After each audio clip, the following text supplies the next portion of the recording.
Hello ladies and gentlemen, well this will be a short video and don't worry, I got another good swap for you that you guys are gonna love, and trust me, it's not really what you guys think. Well, it may be. Anywho, it seems that the Florida state governor, or Florida state, is doing something to introduce a new bill to cancel the Democratic Party. Oh, do you want to know why? Well, we're going to explain that here. It says, Florida lawmaker introduces bill to cancel state's Democratic Party.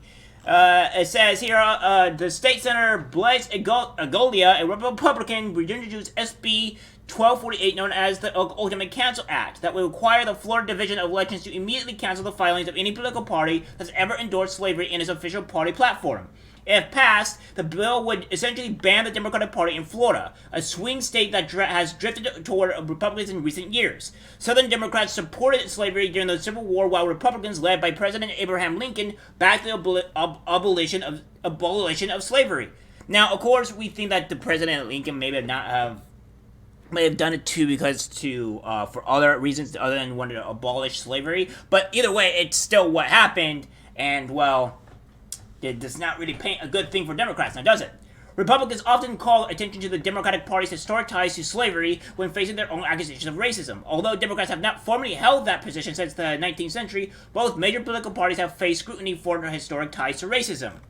The division shall immediately cancel the filings of a political party to include its legislation and prove status as a political party if the party's platform has previously advocated for or been in support of slavery or involuntary servitude, the bill's text reads. A Florida State Democratic Party spokesperson condemned the bill in a statement to Newsweek Tuesday evening, presenting a bill that would defranchise 5 million voters in both unconstitutional, and insidious. Under Florida Governor Ron DeSantis, Senator Ingoglia is using his office to push bills that are nothing more than publicity stunts instead of focusing on the issues that matter most to Floridians, such as reforming property insurance, addressing housing affordability, and combating climate change, the spokesperson wrote. Whoa, whoa, whoa, whoa, whoa. Whoa, whoa, whoa, whoa. What are you talking about here? Now we're going to go over this, exactly what they're talking about in the bill, but this is just to get rid of anybody that's associated with with slavery, that has ever supported it. That would also mean the Republicans. No. Because if it's being clear into the actual bill, that means the Republicans are the ones who would also be removed, along with the Democratic Party, because they would also be part of slavery. So why would you be against this bill? I think that shows a lot more about you and why you want the bill removed, rather than, maybe, why you would want the bill removed rather than keeping the bill and removing both the Democratic Party and the Republican Party because they would also be afforded to it, right? The statement continued that sooner DeSantis and his puppets in the legislature learned that Florida is a Democratic Republic state and not a banana republic, the better it will be for all Floridians. Ingoglia defended the bill in remarks to West TV, a Batona Beach area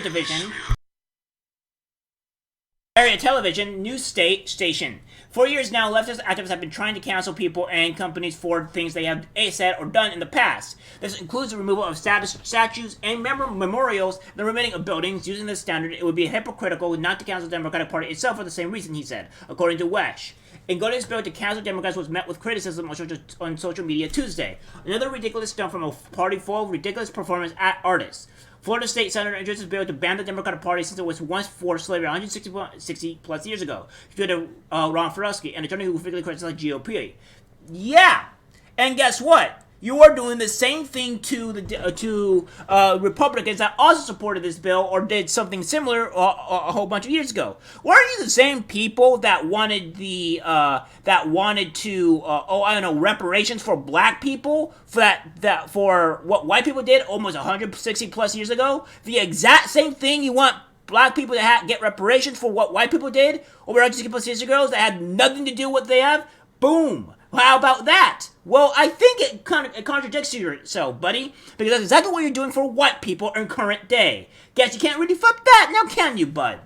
On the last day of Black History Month, Lowe tweeted, Attorney Shen Shaw, this is beneath anyone elected to office representing a state with real problems. And if you think this is funny, cute, clever, I hope we never have the pleasure of meeting. Thanks. Christian Ziegler, chair of the Florida Republican Party, tweeted support for the legislation. If we're removing the names of founding fathers from monuments and schools, surely we should counsel political parties who have a deep history of protecting and promoting slavery. I endorse legislation, tweet said.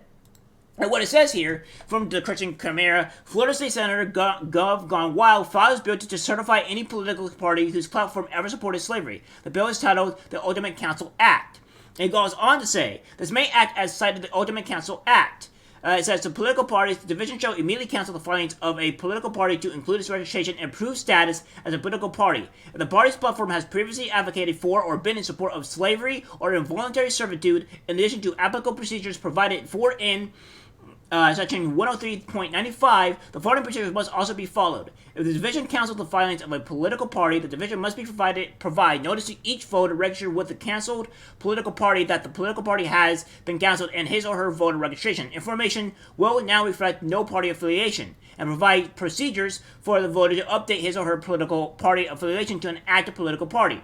Any political party canceled pursuant to this subsection may re-register with the department by filing a certificate showing the name of the organization and the names and addresses of its current officers, including the members of its exclusive committee, accompanied by a completed uniform station-wide voter registration application as specified in S 97.52 for each of its current officers and members of its executive committee, which reflects their affiliation with the proposed political party, and a copy of its constitution, bylaws, and rules and regulations. The name of the organization must be substantially different from the name of any political previously registered with the department. The filing, any political party canceled pursuant to this subsection. Okay, so what it says here. My apologies. The name of the organization must be substantially different from the name of any political previously registered with the department. The filing may not be submitted later than 6 months before any election in which the political party seeking to register wishes to nominate candidates for the public office. And then we also have this here that goes on to what this says with this man. Facts, true. This man just single-handedly trolled an entire state political party and they fell for it. Say something nice about Blaise Ingoglia. And it goes on to say this here. So, yeah. I don't see why anybody would be against this, because this goes for the same thing with Republicans as well. I don't think this goes down to anybody that is Republican or that's just strictly Democrat. I think it goes for everybody. So this shows that they're against it, which means they know that they're the ones that went for slavery, and it just hurt the Democrats immensely. So, people that vote for Democrat, what are you going to do now? Because it seems that the Democrats actively don't want this bill to go through. I do, because this means that both Republicans that voted for this or went for actual slavery and all that other stuff to be decertified and removed and have actual people that didn't support slavery. This affects both parties, doesn't it? Well, guys, that's it for the video. Subscribe, share. As always, take care.